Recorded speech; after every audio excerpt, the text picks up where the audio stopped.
আসসালামু আলাইকুম, আমি Zerin Rahman. Welcome to my page poetry abroad life. আজকের ভিডিওতে আমি যেটা নিয়ে আলোচনা করব সেটা হচ্ছে সংখ্যা।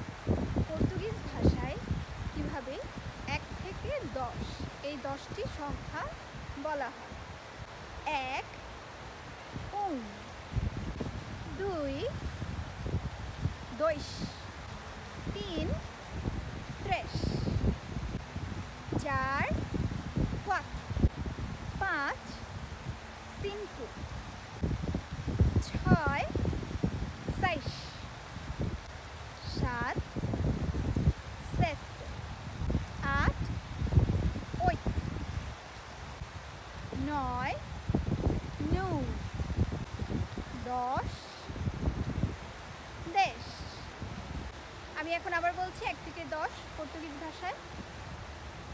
1 2 3 4 5 6 7 8 9 10। আজকের ভিডিও এখানেই শেষ। চাও চাও, বেজিং ইউস।